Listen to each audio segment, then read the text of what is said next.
It's an ear in the making produced on a 3D printer by researchers at Cornell University. It's designed to transform the lives of children born with microtia, a condition that leaves the external ear structure either deformed or missing altogether. Created with living cells, the artificial ear looks and behaves like the real thing.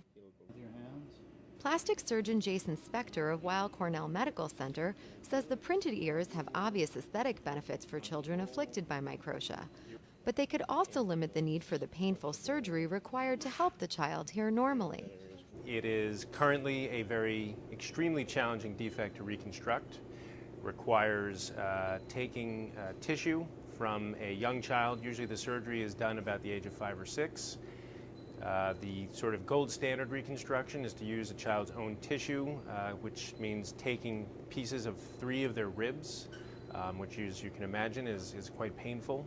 In addition to the pain that the child will suffer as a result of attempts to reconstruct the ear, the actual reconstruction that can be made really depends upon the artistic talents of the surgeon. And truthfully, this is such a complicated and really challenging surgery that there's maybe a handful of surgeons in the whole world who can make an acceptable facsimile of an ear. That's where Dr. Larry Benasser comes in. Benasser and his biomedical engineering team at Cornell have been working with Spector to develop a better ear replacement. And with the printed ear, they think they've done it. The researchers produced the ear by harvesting living cells and suspending them in collagen, a principal protein in the body. After mixing the solution and dispensing it like ink into a 3D printer, the ear printing process could begin. That's okay.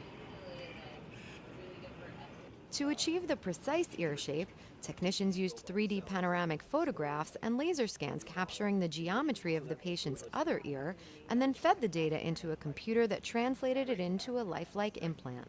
The whole idea behind this is we simply don't want to put an artificial material in the body. That we want to replace ear cartilage that's absent or has been destroyed with new cartilage. And that's essentially what this tissue engineering technology does. And with time, our implants start out as cells suspended in a gel and turn into cells suspended in tissue, just like normal cartilage. Although the printable ear hasn't been tested in humans, samples have been successfully implanted on the backs of laboratory rats. The biggest technical challenge, however, is generating the number of cells needed for the process. Just one implant requires 250 million cells. One of the nice things about this technology is that it really doesn't care where the cells come from. We can mold or print cells of any type, whether they're ear cells or stem cells from whatever source. And there's the possibility of mixing them. We might be able to use just a few ear cartilage cells and stem cells and have the two populations communicate.